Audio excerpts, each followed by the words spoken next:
제목을 따라서 하겠습니다. 새해를 새 마음으로.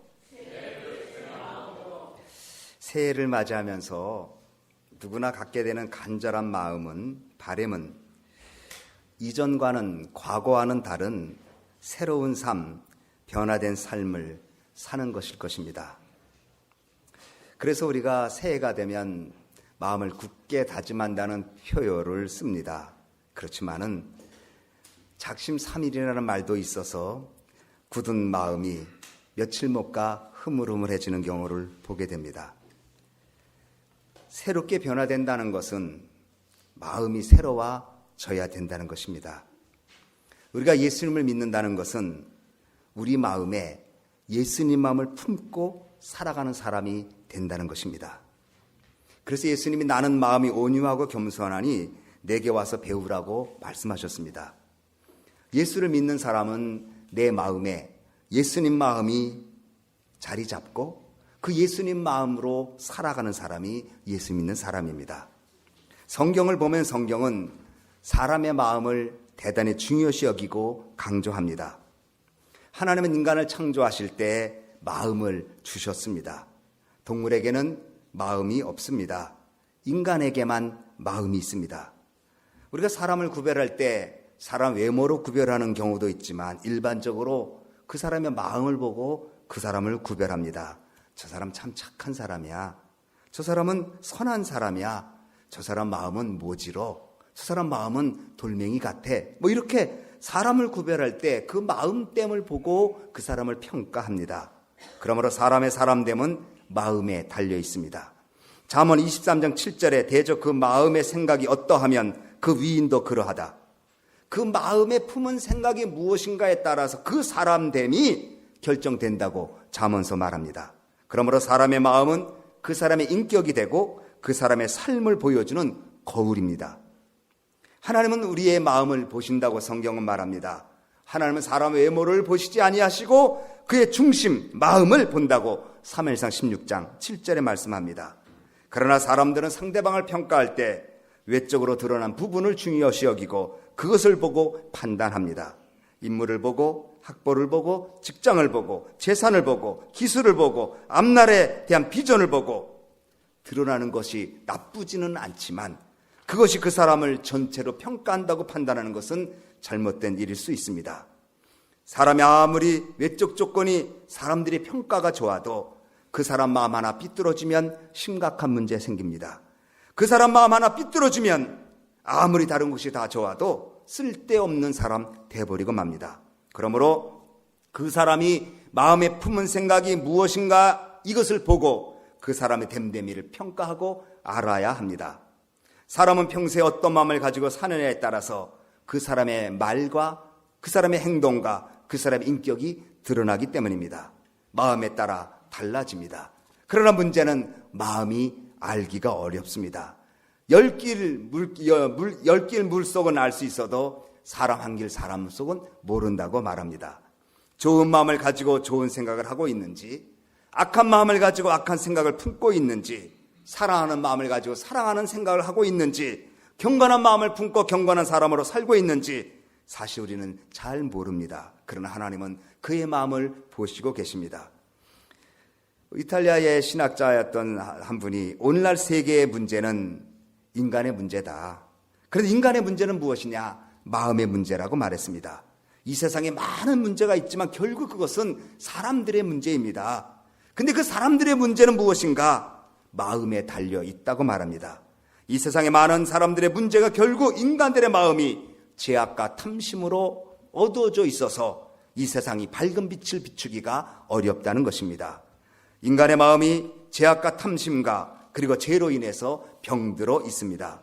잠언 18장 14절에 사람의 심령은 그 병을 능히 이기려니와 심령이 상하면 그것을 누가 일으키겠느냐. 사람들의 마음이 자기가 가지고 있는 병을 마음 먹으면 이길 수가 있는데 마음의 병이 들면 고칠 자가 없다. 이렇게 말하고 있습니다.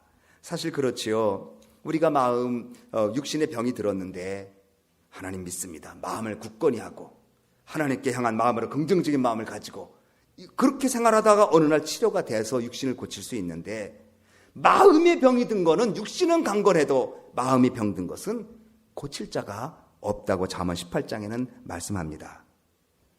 어제 우리 여분한 권사님이 간증을 하셨어요.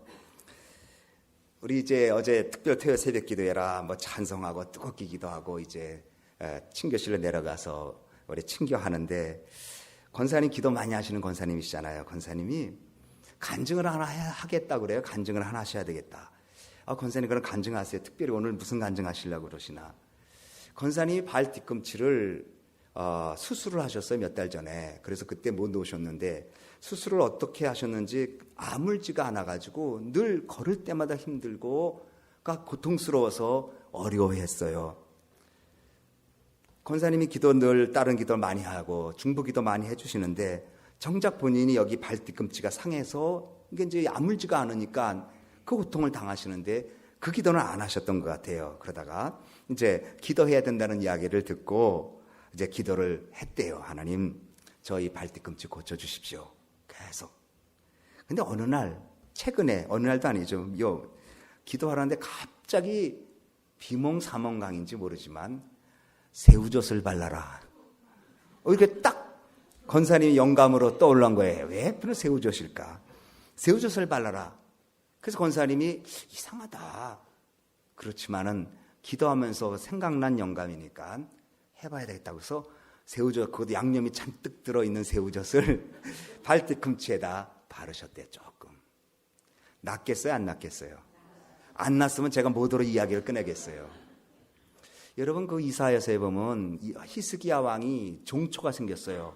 학자들은 그게 암이라고 말하기도 하고 상처라고 그러는데, 그때 이사야가 어떻게 한 줄 아세요? 무화과 가루 간죽을 발라줘요. 무화과가 흔히 이스라엘 백성들이 갖고 있는 그 열매 중에서 그냥 고치실 수도 있는데, 이사가 기도해서 무화과 가루를 반죽을 해서 종초에다 발라서 낫다는 말씀이 있어요. 그러니까 권사님은 무화과 대신 새우젓을 바르신 거예요. 새우젓을 바르시고 강건해서 어저께 우리 모두에게 간증하셨어요. 새우젓이 낫게 했겠어요? 여러분 새우젓 바르면 여러분 나을 것 같아요? 기도하니까 난 거예요. 기도하니까 새우젓이라도 하나님이 역사를 하신 거예요. 사람이 육신이 병이 들면 심령이 하나님께 향하면 육신 고칠 수 있어요. 심령이 병이 들면 누가 고치겠느냐? 마음이 중요하다는 거예요. 주님이. 다윗은 시편 51편 10절에 하나님이여 내 속에 정한 마음을 창조하시고 내 안에 정직한 영을 새롭게 하소서. 정한 마음이 없으면, 정직한 영이 새롭게 되지 않으면 하나님 앞에 쓸 수 없는 존재가 된다는 것입니다. 그러므로 그 사람 마음이 어떠한가, 그 사람이 마음이 병이 들었는가, 그 사람 마음이 하나님 볼 때 정한 마음인가에 따라 행복도 되고 불행도 될 수 있고 쓰임받을 수도 있고 쓰임받지 않을 수도 있다는 사실을 우리는 알아야 합니다. 2014년도 새해가 되었습니다. 새로운 시간을 맞이했다고 여러분이 새로워지는 것 아닙니다. 시간이 흘렀다고, 연륜이 쌓였다고, 연세가 들어가셨다고 새로워진 것 아닙니다. 해 아래 새 것이 없다고 말했습니다. 오늘의 새 것이 내일은 헛 것이 되고 맙니다. 그러므로 무엇을 새롭게 해야 되는가? 우리 마음을 날마다 새롭게 해야 합니다. 로마서 12장 2절에 너희는 이 세대를 본받지 말고 오직 마음을 새롭게 함으로 변화를 받아 하나님 원하시는, 하나님 뜻을 이루는 산제사, 산제물이 되라고 주님 말씀하고 있습니다.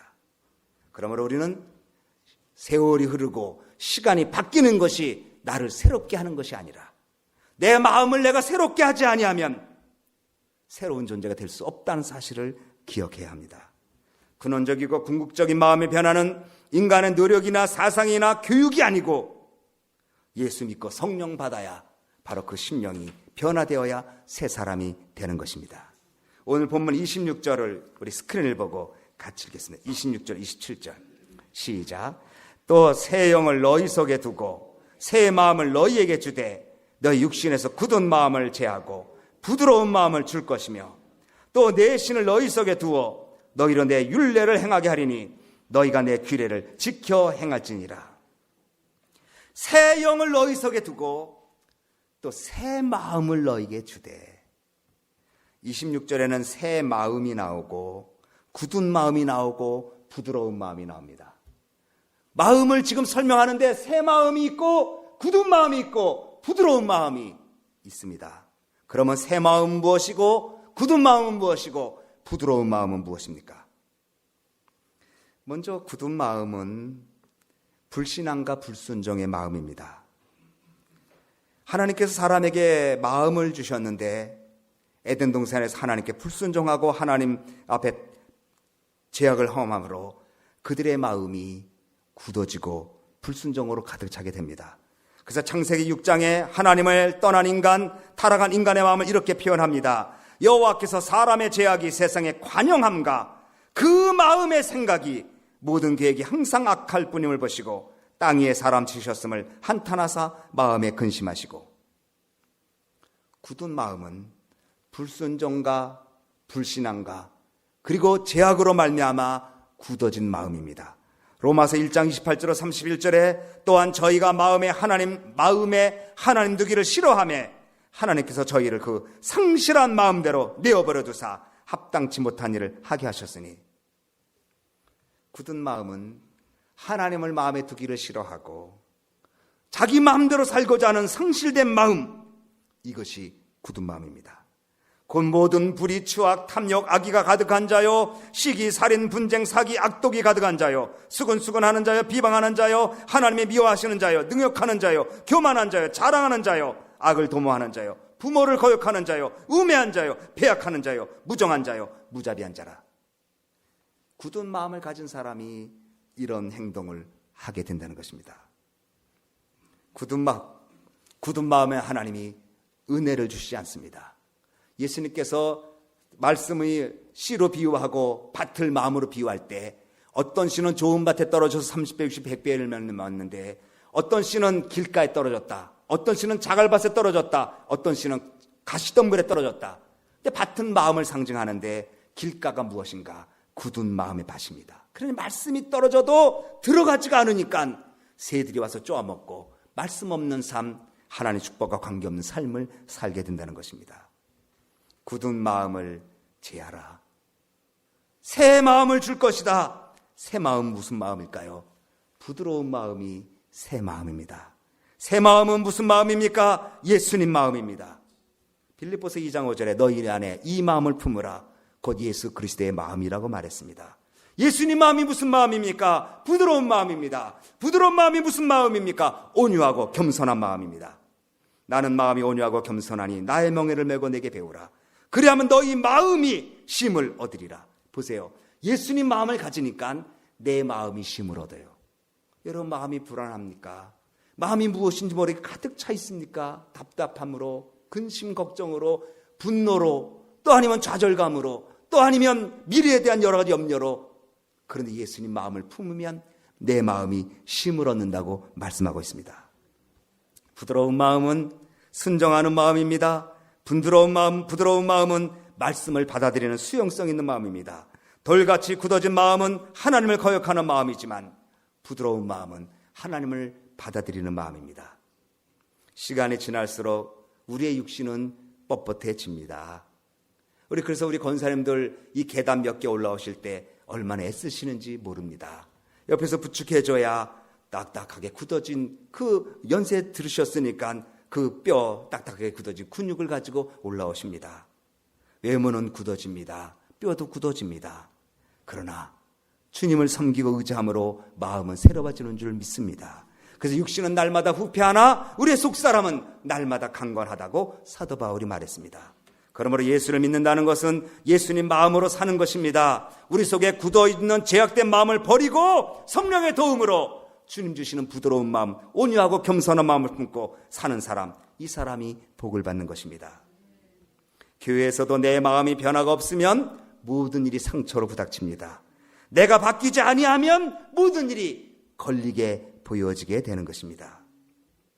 변화된 마음을 가지고 살면 삶이 행복해집니다. 그리고 부드러운 마음은 무슨 마음입니까?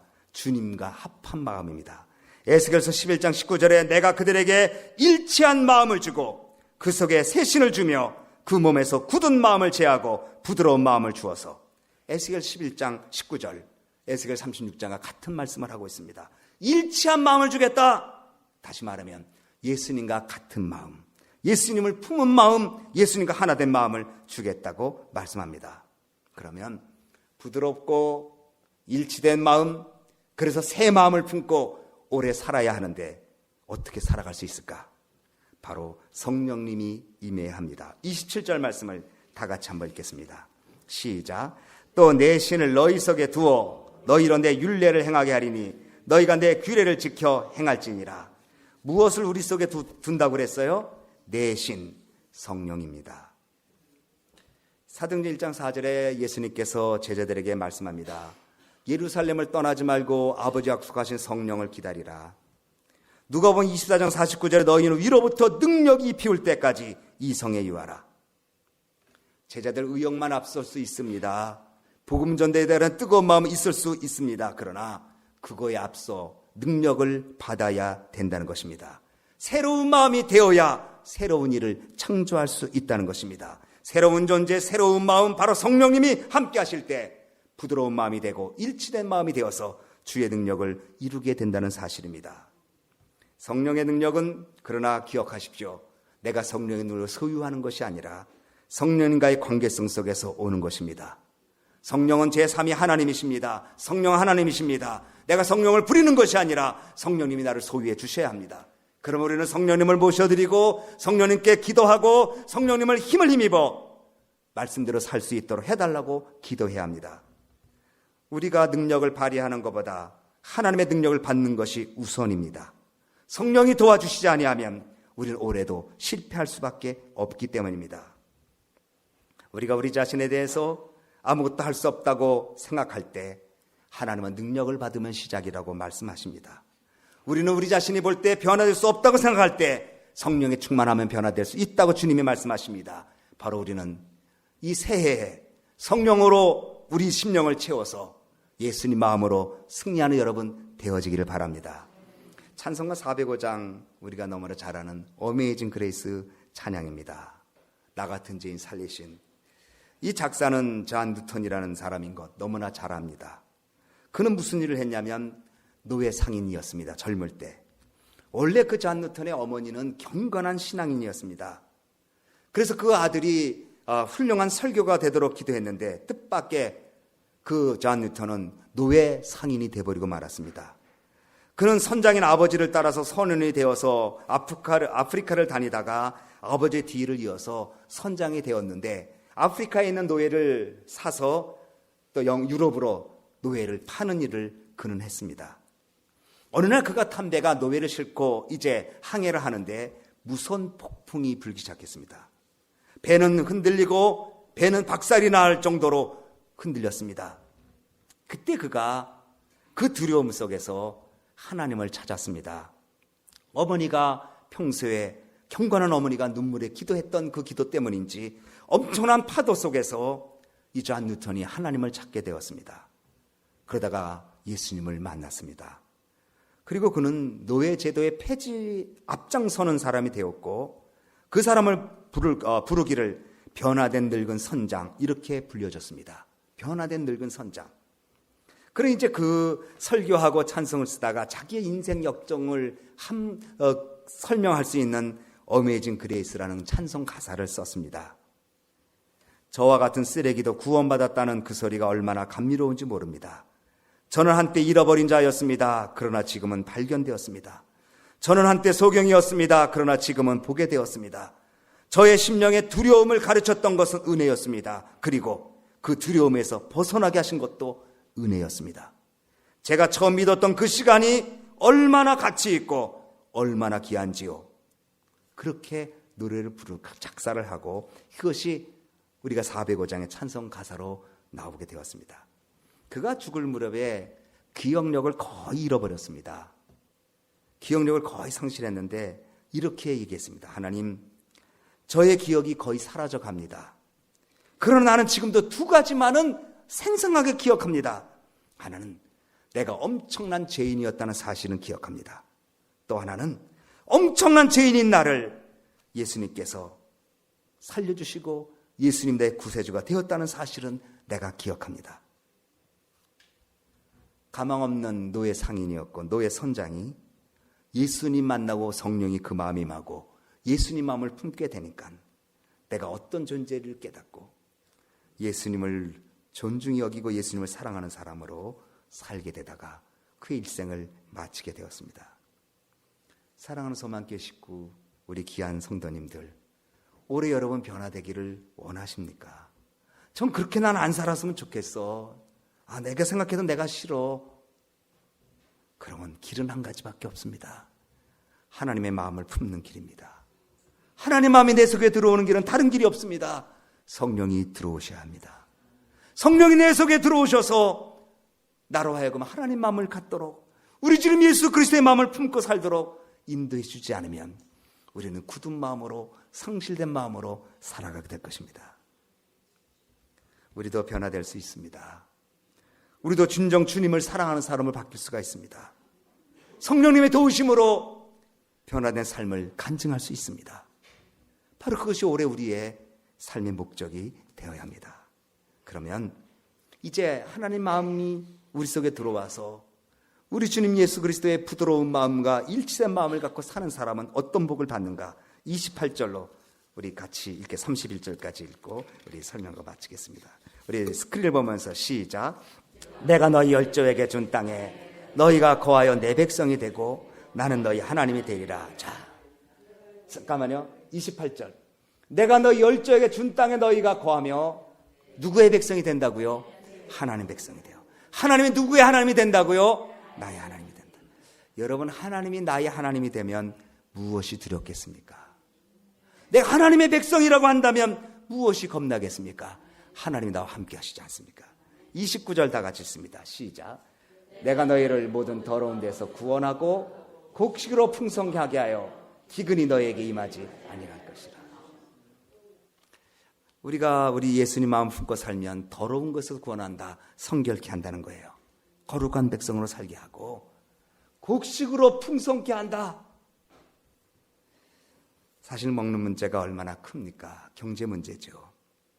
하나님께서 올해 2014년도에 우리 사랑하는 식구들에게 곡식 문제 풍성케 해주시기를 축원합니다. 기근이 너에게 임하지 아니할 것이다. 우리가 살면서 기근이 얼마나 많아요. 건강이 기근이 올 때가 있고, 물질이 기근이 올 때가 있고, 인간관계가 기근이 올 때, 기근은 바싹바싹 마르는 거니까 정서적으로 기근이 올 때가 있고, 삶의 여러 가지 기근들이 주님이 임하지 아니할 것이고, 그 다음 절 30절 시작. 또 나무의 실과와 밭의 소산을 풍성케 하여 너희로 다시는 기근의 욕을 열국에게 받지 않게 하려니. 여기 기근이라는 말이 두 번 나와요. 기근이라는 말이. 사람이 아무리 노력해도 기근을 어떻게 막겠습니까? 우리가 인생 살면서 메마른 삶의 역사를 여러분 얼마나 많이 경험했어요. 그 길이 있습니다. 하나님께서 우리와 함께 하시면 기근이 물러갈 줄로 믿습니다. 여러분 돌이켜보십시오. 작년에 어떻게 사셨나? 작년에 많은 어려움, 샌디 불었죠. 작년에 얼마나 어려움이 있었어요. 그래도 하나님 여러분 지켜주셨어요. 올해도 지켜주시고 함께 하실 줄로 믿습니다. 조건이 있습니다. 예수님 마음입니다. 내 마음이 아니라, 굳은 마음이 아니라 부드러운 마음입니다. 이 마음 품고 새 마음으로 2014년도 전진해서 너는 내 백성이야. 나는 너희 하나님이야. 내가 너희 곡식 풍성하게 해줄게. 기근이 임하지 않도록 책임져 줄게. 이 축복이 우리 식구들에게 임하기를 주님의 이름으로 축원합니다.